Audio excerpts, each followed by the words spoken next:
ജീവസന്ദേശത്തിൻ്റെ Bible പഠന ക്ലാസ്സിലേക്ക് സ്വാഗതം. ബൈബിൾ ദൈവത്തിൻ്റെ വചനമാകുന്നുവെന്ന് വിശ്വസിക്കുന്നവർക്ക് മാത്രമേ ബൈബിൾ പാരായണം കൊണ്ടുള്ള പൂർണ്ണ പ്രയോജനം ലഭ്യമാകുകയുള്ളൂ. ആത്മാവാകുന്ന ദൈവം നമ്മുടെ ആത്മാവിനെ ഉണർത്തുവാനും ദൈവത്തിൻ്റെ ആഴങ്ങളിലേക്ക് നമ്മെ നയിക്കുവാനും ദൈവവചനമാണ് ഉപയോഗിക്കുന്നത്. ഞാൻ നിന്നെ ഉപദേശിച്ച് നടക്കേണ്ടുന്ന വഴി നിനക്ക് കാണിച്ചു തരും, ഞാൻ നിൻ്റെ മേൽ ദൃഷ്ടി വെച്ച് നിനക്ക് ആലോചന പറഞ്ഞു തരും എന്നാകുന്നു ദൈവത്തിന് നമ്മോട് അരുളി ചെയ്യുവാനുള്ളത്.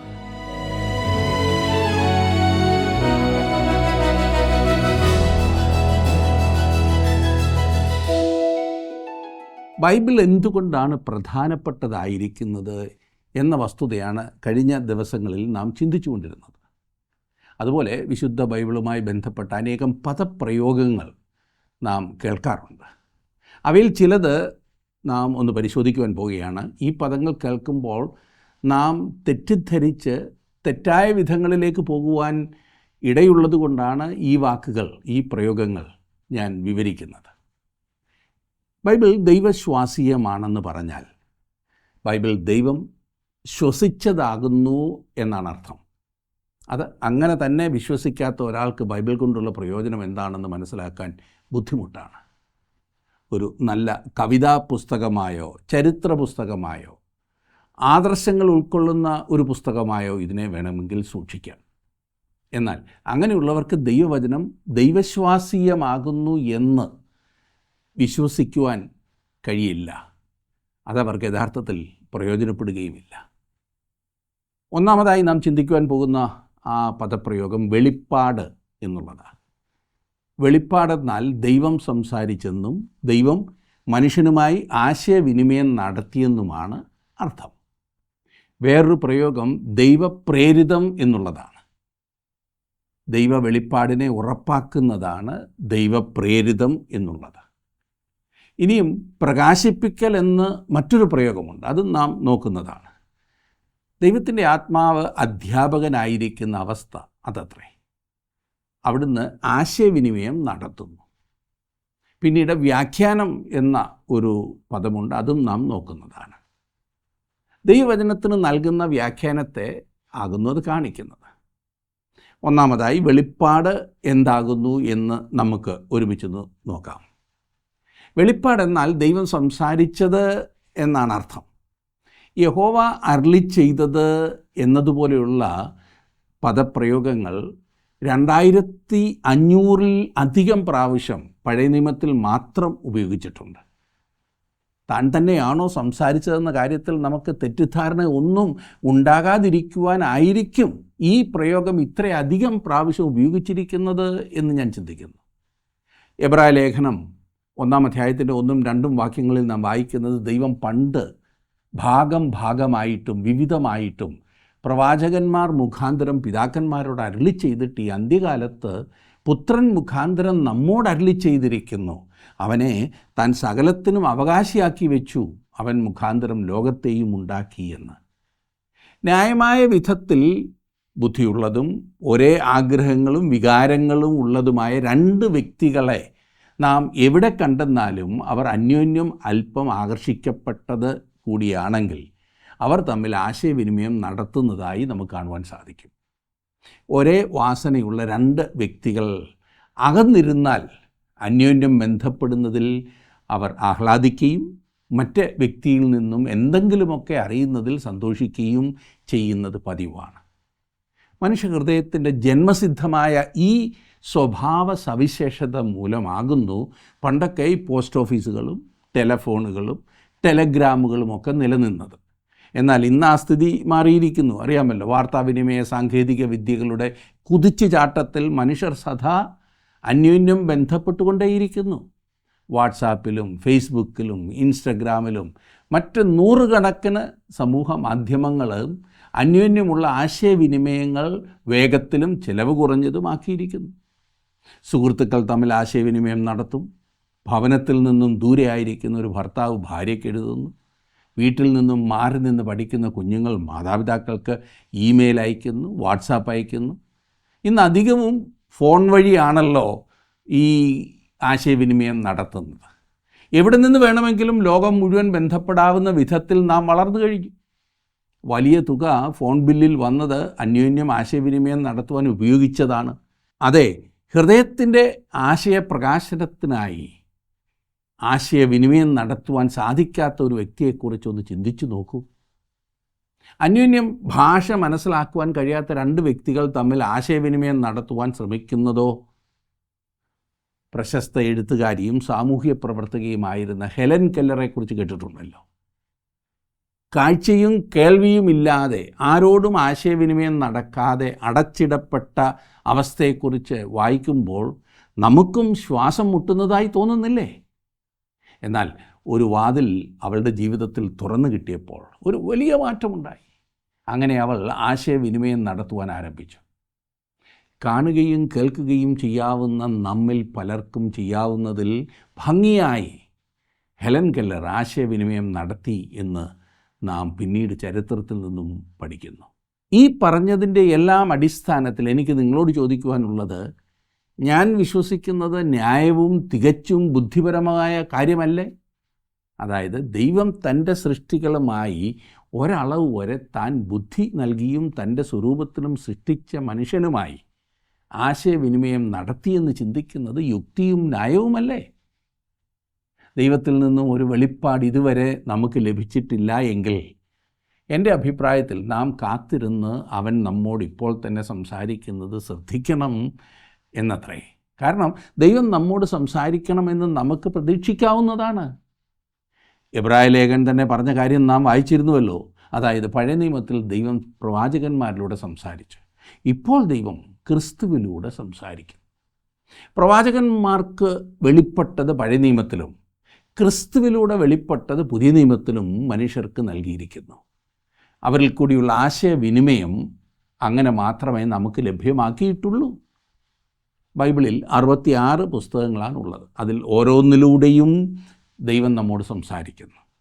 ഈ പുസ്തകത്തിൽ ദൈവത്തിൻ്റെ മനസ്സും മനുഷ്യൻ്റെ അവസ്ഥയും രക്ഷയ്ക്കുള്ള വഴിയും പാപികളുടെ നാശവും വിശ്വാസികളുടെ ഭാഗ്യാവസ്ഥയും രേഖപ്പെടുത്തിയിരിക്കുന്നു. ഇതിലെ ഉപദേശങ്ങൾ വിശുദ്ധമാകുന്നു, കൽപ്പനകൾ അനുസരിക്കേണ്ടവയാകുന്നു. ഇതിലെ ചരിത്രം സത്യമാകുന്നു, ഇതിലെ തീരുമാനങ്ങൾ മാറ്റമില്ലാത്തവയാണ്.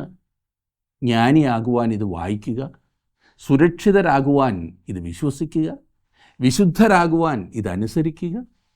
നിങ്ങളെ നയിക്കുവാനുള്ള വെളിച്ചം ഇതിലുണ്ട്, ശക്തീകരിക്കുന്ന ആഹാരം ഇതിലുണ്ട്, സന്തോഷിപ്പിക്കുന്ന ആശ്വാസ വചനങ്ങൾ ഇതിലുണ്ട്. ഇത് സഞ്ചാരിയുടെ വഴികാട്ടിയും തീർത്ഥാടകൻ്റെ ഊന്നുവടിയും വൈമാനികൻ്റെ വടക്കുനോക്കി യന്ത്രവും സൈനികൻ്റെ വാളും ക്രിസ്ത്യാനിയുടെ സ്വഭാവവുമാകുന്നു. ഇതിൽ പറുദീസ പുനഃസ്ഥാപിക്കുന്നു, സ്വർഗം തുറന്നിരിക്കുന്നു, നരകവാതിൽ വ്യക്തമാക്കുന്നു. ക്രിസ്തു ആകുന്നു ഇതിൻ്റെ മുഖ്യ വിഷയം. നമ്മുടെ നന്മയാണ് ഇതിൻ്റെ രൂപകൽപ്പന. ദൈവമഹത്വമാകുന്നു ഇതിൻ്റെ അവസാനം. ഇത് നമ്മുടെ ഓർമ്മയെ നിറയ്ക്കണം, ഹൃദയത്തെ നിയന്ത്രിക്കണം, പാദങ്ങളെ നയിക്കണം. ഇത് സാവധാനം വായിക്കുക, തുടർച്ചയായി വായിക്കുക, പ്രാർത്ഥനയോടെ വായിക്കുക. നമ്മുടെ ജീവിതത്തിൽ ഇത് നൽകിയിരിക്കുന്നു. ന്യായവിധിയിൽ ഇത് തുറക്കപ്പെടും. ഇത് നാം മറക്കരുത്. ഇതിൽ ഉയർന്ന ഉത്തരവാദിത്വവും വിശ്വസ്തരായി വേല ചെയ്തവർക്കുള്ള പ്രതിഫലവും ഇതിലെ വിശുദ്ധ രേഖകളെ അവഗണിക്കുന്നവർക്കുള്ള ശിക്ഷയും വ്യക്തമാക്കിയിരിക്കുന്നു. ഒന്നാമത് വെളിപ്പാടെന്ന പദപ്രയോഗം. രണ്ടാമതായി ദൈവനിശ്വാസം എന്ന പദത്തെക്കുറിച്ച് ചിന്തിക്കാം. ദൈവാത്മപ്രേരിതം എന്നും പറയാറുണ്ട്. ഇൻസ്പിറേഷൻ എന്ന് ഇംഗ്ലീഷിൽ പറയും. തിരുവചനത്തിൻ്റെ സമഗ്ര വാച്യ ദൈവനിശ്വാസത്തിലാണ് എന്ന് നമുക്ക് വിശ്വസിക്കാം.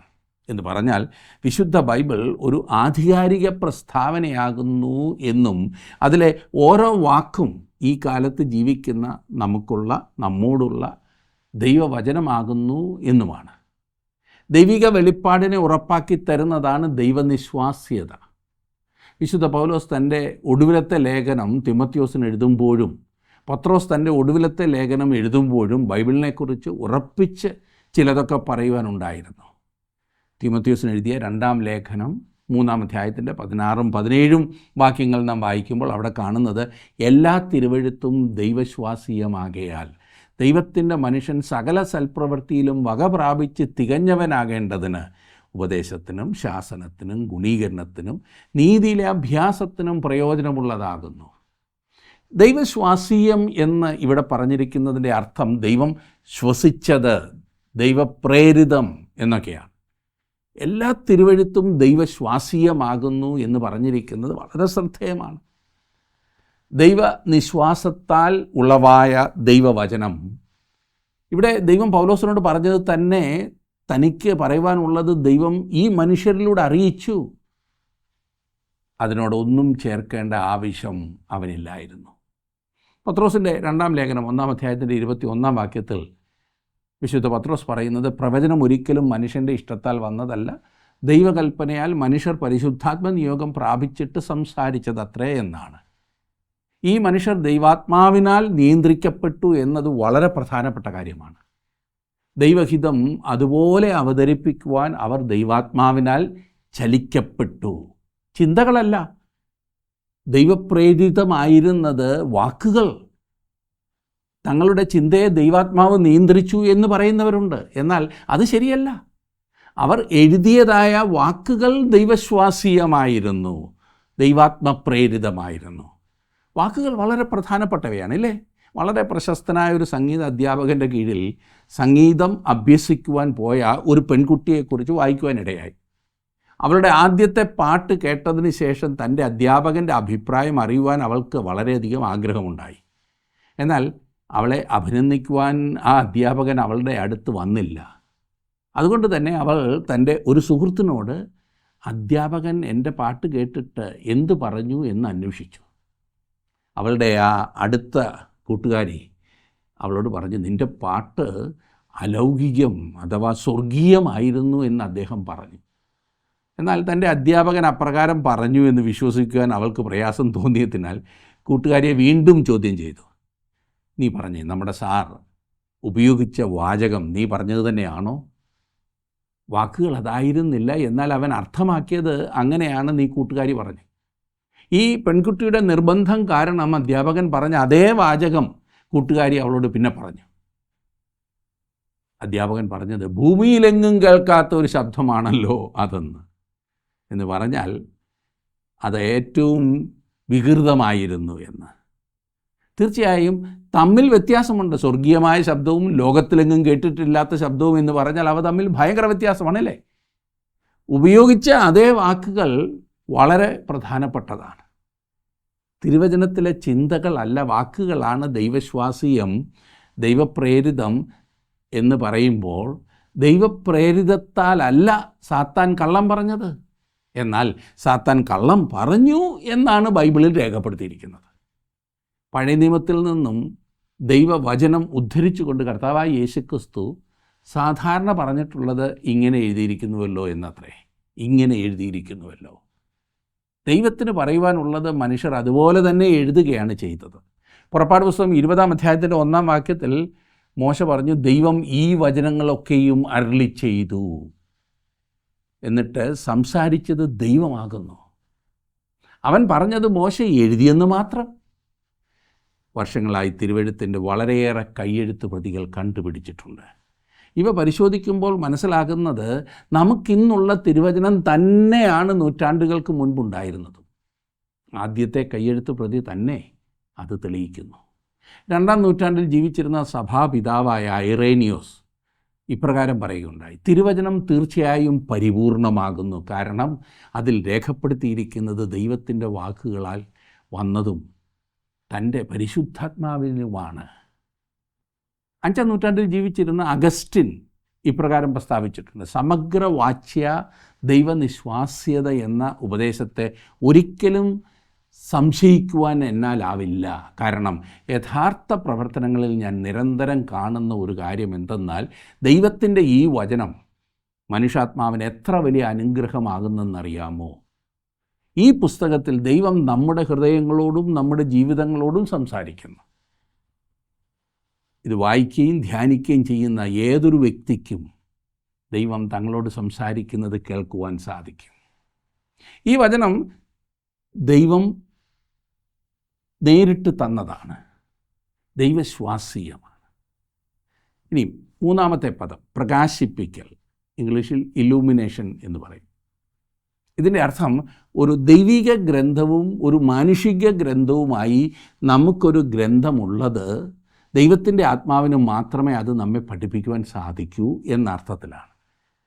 മനുഷ്യരാൽ എഴുതപ്പെട്ട ഈ പുസ്തകം തങ്ങളുടെ ചിന്തകൾ അവതരിപ്പിക്കുമ്പോൾ തന്നെ അവർ ദൈവവചനം എഴുതുകയായിരുന്നു.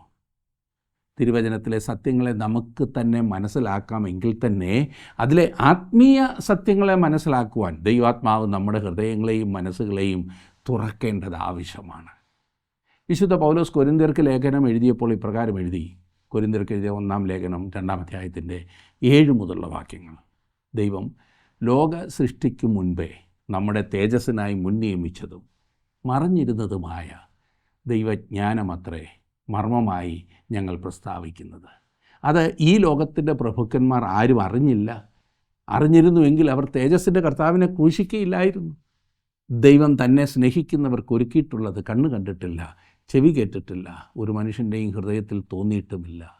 ഇന്ന് നമുക്കറിയാവുന്ന കാര്യങ്ങളിൽ മിക്കവാറും എല്ലാം തന്നെ നമുക്ക് ലഭിക്കുന്നത് നമ്മുടെ കണ്ണുകളിൽ കൂടെയോ കാതുകളിൽ കൂടെയോ ചിന്തയിൽ കൂടെയോ ഒക്കെയാണ്. എന്നാൽ പൗലോസ് ഇവിടെ പറയുന്നത് ചില കാര്യങ്ങൾ കണ്ണിതുവരെ കണ്ടിട്ടില്ല, ചെവി ഇതുവരെ കേട്ടിട്ടില്ല, മനസ്സിൽ ഇതുവരെ തോന്നിയിട്ടുമില്ല. എന്നാൽ പിന്നെ എങ്ങനെയാണത് നമുക്ക് ലഭ്യമാകുക? കൊരിന്ത്യർക്ക് എഴുതിയ 1-ാം ലേഖനം 2-ാം അധ്യായത്തിൻ്റെ 10-ാം വാക്യത്തിൽ നാം വായിക്കുന്നു, നമുക്കോ ദൈവം തൻ്റെ ആത്മാവിനാൽ വെളിപ്പെടുത്തിയിരിക്കുന്നു. ആത്മാവ് സകലത്തെയും ദൈവത്തിൻ്റെ ആഴങ്ങളെയും ആരായുന്നു. നാം വായിച്ച ഈ 9-ാം വാക്യം പലപ്പോഴും ശവസംസ്കാര ശുശ്രൂഷകളിലെ പ്രസംഗങ്ങളിൽ ഉപയോഗിക്കുക പതിവാണല്ലോ. നിങ്ങളത് കേട്ടിട്ടുണ്ടാകാം. അവിടെ പ്രസംഗകൻ ഉദ്ദേശിക്കുന്നത് എന്തെന്നാൽ ഈ മരിച്ച ആളിന് ഭൂമിയിൽ വെച്ച് അധികമൊന്നും അറിയാമായിരുന്നില്ല, എന്നാൽ ഇതുവരെ അവൻ അറിയുവാൻ പാടില്ലാതിരുന്നത് ഇപ്പോൾ അറിയുവാൻ കഴിയുന്നു പോലും. കാരണം അവൻ സ്വർഗത്തിൽ ചെന്നു. ഒരുപക്ഷെ അത് ശരിയായിരിക്കാം. എന്നാൽ ഈ വാക്യം അക്ഷരാർത്ഥത്തിൽ അങ്ങനെ അല്ല ഉദ്ദേശിക്കുന്നത്. മരണത്താൽ ഈ ഭൂമിയിൽ നിന്നും നീക്കപ്പെടുന്നതിനു മുൻപ് നമുക്ക് സ്വാഭാവിക മാർഗങ്ങളിലൂടെ ഗ്രഹിക്കുവാൻ സാധിക്കാത്ത കാര്യങ്ങൾ ഗ്രഹിപ്പിച്ചു തരുവാൻ പരിശുദ്ധാത്മാവ് നമ്മുടെ അധ്യാപകനായിരിക്കേണ്ടതുണ്ട്. അതാണ് ഇവിടുത്തെ അർത്ഥം. മനുഷ്യർ തന്നെക്കുറിച്ച് എന്തു പറയുന്നു എന്ന് നമ്മുടെ കർത്താവ് അന്വേഷിച്ച സംഭവം നിങ്ങൾ ഓർക്കുന്നില്ലേ? അതിന് മറുപടിയായി ശിഷ്യന്മാർ പറഞ്ഞത് ചിലർ ഇങ്ങനെയും മറ്റു ചിലർ അങ്ങനെയും പറയുന്നു. ഇന്നും അതിന് മാറ്റമില്ല. അങ്ങനെ തന്നെയാണ് മനുഷ്യർ പറയുന്നത്. ആരോടെല്ലാം ചോദിക്കുമോ അവരിൽ നിന്നെല്ലാം വ്യത്യസ്തമായ ഉത്തരങ്ങൾ നമുക്ക് ലഭിക്കും. തുടർന്ന് കർത്താവ് തൻ്റെ ശിഷ്യന്മാരോടായി ചോദിച്ചു, നിങ്ങളോ എന്നെ ആരെന്ന് പറയുന്നു? അതിന് ശിമോൻ പത്രോസ് പറഞ്ഞ മറുപടി, നീ ജീവനുള്ള ദൈവത്തിൻ്റെ പുത്രനായ ക്രിസ്തു എന്നാണ്. യേശു അവനോട്, ബറയോന ശിമോനെ, നീ ഭാഗ്യവാൻ, ജഡരക്തങ്ങളല്ല, സ്വർഗസ്ഥനായ എൻ്റെ പിതാവത്രേ നിനക്കിത് വെളിപ്പെടുത്തിയത്.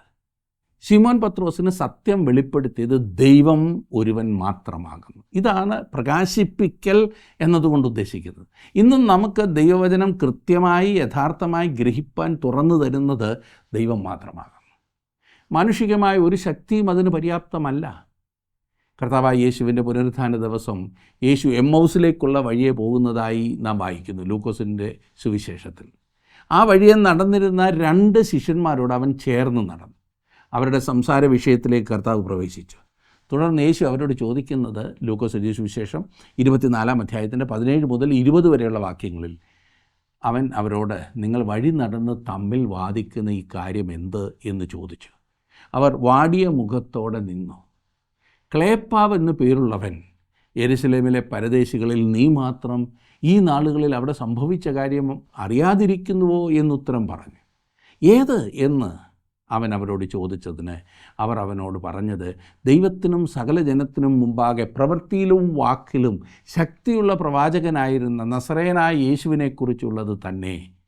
നമ്മുടെ മഹാപുരോഹിതന്മാരും പ്രമാണികളും അവനെ മരണവിധി കേൾപ്പിച്ച് ക്രൂശിച്ചു. ഇത് യേശു നേരത്തെ അവരോട് പറഞ്ഞിരുന്നതാണല്ലേ, എഴുതപ്പെട്ട പ്രവചനം. വർഷങ്ങളായി ഇതേ കാര്യം പറഞ്ഞുകൊണ്ടാണ് ഇരുന്നത്. തുടർന്നവർ തങ്ങൾക്കുണ്ടായിരുന്ന പ്രതീക്ഷകളെക്കുറിച്ച് യേശുവിനോട് പറഞ്ഞു. അവർ പറഞ്ഞു, ഞങ്ങളോ അവൻ ഇസ്രായേലിനെ വീണ്ടെടുപ്പാനുള്ളവൻ എന്ന് ആശിച്ചിരുന്നു. അത്രയുമല്ല, ഇത് സംഭവിച്ചിട്ടിതും 3-ാം നാൾ ആകുന്നു. സ്ത്രീകൾ വന്ന് അവരോട് പറഞ്ഞതും അവർ അവനെ അറിയിച്ചു. ഞങ്ങളുടെ കൂട്ടത്തിൽ ചില സ്ത്രീകൾ രാവിലെ കല്ലറയ്ക്കൽ പോയി അവൻ്റെ ശരീരം കാണാതെ മടങ്ങി വന്നു. അവൻ ജീവിച്ചിരിക്കുന്നു എന്ന് പറഞ്ഞ് ദൂതന്മാരുടെ ദർശനം കണ്ടു എന്ന് പറഞ്ഞ് ഞങ്ങളെ ഭ്രമിപ്പിച്ചു. ഞങ്ങളുടെ കൂട്ടത്തിൽ ചിലർ കല്ലറയ്ക്കൽ ചെന്ന് സ്ത്രീകൾ പറഞ്ഞതുപോലെ തന്നെ കണ്ടു. അവനെ കണ്ടില്ല താനും. അവരുടെ ആശകളെല്ലാം അസ്തമിച്ചു. അന്ധകാരം അവരുടെ ഹൃദയങ്ങളിൽ പ്രവേശിച്ചു. തുടർന്ന് കർത്താവായ യേശു പറഞ്ഞത് വളരെ ശ്രദ്ധേയമാണ്. ലൂക്കോസ് എഴുതിയ സുവിശേഷം 24-ാം അധ്യായത്തിൻ്റെ 25 മുതലുള്ള വാക്യങ്ങളിൽ യേശു പറയുകയാണ്, അയ്യോ ബുദ്ധിഹീനരെ, പ്രവാചകന്മാർ പറഞ്ഞിരിക്കുന്നതെല്ലാം വിശ്വസിക്കാത്ത മന്ദബുദ്ധികളെ, ക്രിസ്തു ഇങ്ങനെ കഷ്ടമനുഭവിച്ചിട്ട് തൻ്റെ മഹത്വത്തിൽ കടക്കേണ്ടതല്ലയോ എന്ന് പറഞ്ഞു. മോശ തുടങ്ങി സകല പ്രവാചകന്മാരിൽ നിന്നും എല്ലാ തിരുവെഴുത്തുകളിലും തന്നെക്കുറിച്ചുള്ളത് അവർക്ക് വ്യാഖ്യാനിച്ചു കൊടുത്തു. മോശ തുടങ്ങി സകല പ്രവാചകന്മാരിൽ നിന്നും എല്ലാ തിരുവെഴുത്തുകളിലും തന്നെക്കുറിച്ചുള്ള കാര്യങ്ങൾ അവർക്ക് വ്യാഖ്യാനിച്ചു കൊടുത്തു എന്ന്. യേശു പഴയ നിയമത്തിലേക്ക് പോയി. അതിൽ തന്നെക്കുറിച്ച് പറഞ്ഞിരിക്കുന്ന ഭാഗങ്ങൾ പ്രത്യേകം എടുത്തു പറയുന്നത് കേൾക്കാം. ഒടുവിലായി ആ അത്താഴ മേശയുടെ അടുത്ത് അവൻ തന്നെ വെളിപ്പെടുത്തി. അപ്പോൾ അവർ പറയുകയാണ്, അവൻ വഴിയിൽ നമ്മോട് സംസാരിച്ച് തിരുവെഴുത്തുകളെ തെളിയിക്കുമ്പോൾ നമ്മുടെ ഹൃദയം നമ്മുടെ ഉള്ളിൽ കത്തിക്കൊണ്ടിരുന്നില്ലയോ എന്ന്. മറ്റ് ഗ്രന്ഥങ്ങളിൽ നിന്നും വ്യത്യസ്തമായ ഒന്നാണ് നാം പഠിക്കുന്ന ബൈബിൾ. ബൈബിൾ ദൈവപ്രേരിതമാകുന്നു എന്ന് മാത്രമല്ല, ദൈവത്തിൻ്റെ ആത്മാവ് നമ്മുടെ ഹൃദയം തുറന്ന് ഈ വചനം നമുക്ക് യാഥാർത്ഥ്യമാക്കി തരാത്ത പക്ഷം നമുക്കിതൊരു അടഞ്ഞ പുസ്തകമായിരിക്കും. ആ സമയത്ത് അവർ യെരുശലേമിലേക്ക് തിരികെ വന്നപ്പോൾ അവൻ ശിഷ്യന്മാരെ പഠിപ്പിക്കുന്നത് തുടർന്നു. ന്യായപ്രമാണത്തിലും പ്രവാചക പുസ്തകങ്ങളിലും സങ്കീർത്തനങ്ങളിലും എന്നെക്കുറിച്ച് എഴുതിയിരിക്കുന്നതൊക്കെയും നിവൃത്തിയാകണം എന്നുള്ളത് തന്നെ എന്ന് പറഞ്ഞു. പഞ്ചഗ്രന്ഥങ്ങൾ എഴുതിയത് മോശയാണെന്ന് യേശു വിശ്വസിച്ചിരുന്നു. പ്രവാചകന്മാർ തന്നെക്കുറിച്ച് സംസാരിച്ചു എന്നും സങ്കീർത്തനങ്ങൾ തന്നെ ചൂണ്ടിക്കാണിക്കുന്നു എന്നും അവൻ വിശ്വസിച്ചു.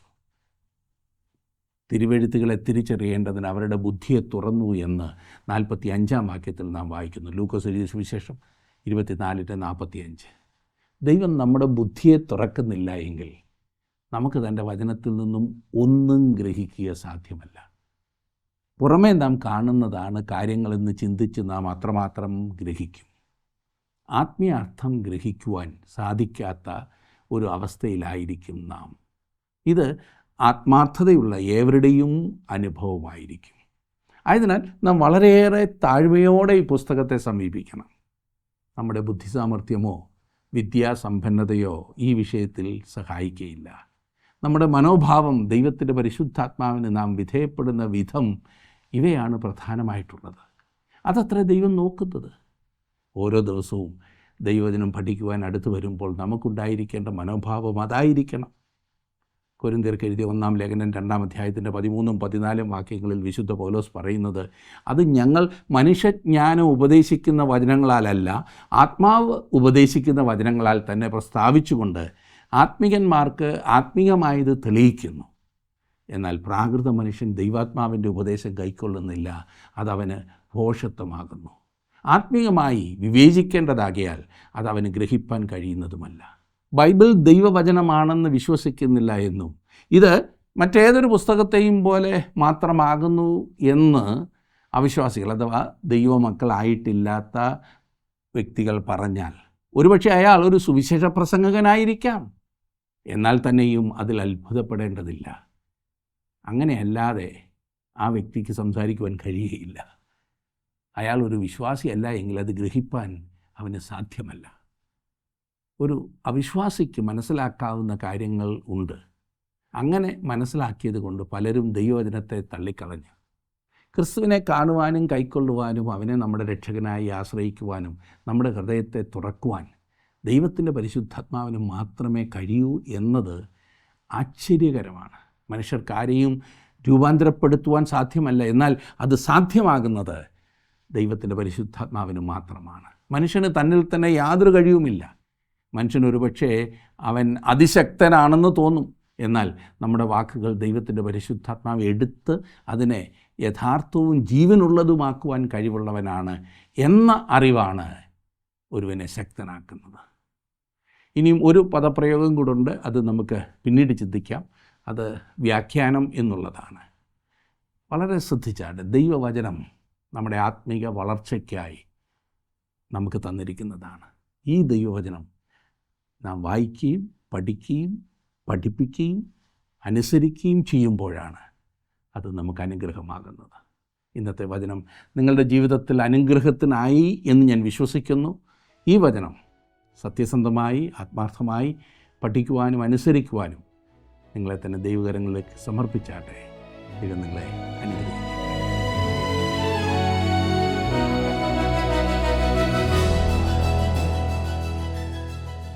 തൻ്റെ സൃഷ്ടിതാവായ ദൈവവുമായി ആശയവിനിമയം നടത്തുവാൻ കഴിയുമ്പോൾ മാത്രമേ മനുഷ്യന് പ്രയോജനപ്രദമായ ഒരു ജീവിതം നയിക്കുവാൻ സാധിക്കുകയുള്ളൂ. അല്ലായെങ്കിൽ അവൻ്റെ ജീവിതം ഇരുളടഞ്ഞതായിരിക്കും. കാലുകൾക്ക് ദീപവും പാതയ്ക്ക് പ്രകാശവും എന്നത്രേ തിരുവചനത്തെ സ്നേഹിക്കുന്നവർ ഇതിനെക്കുറിച്ച് രേഖപ്പെടുത്തിയിട്ടുള്ളത്.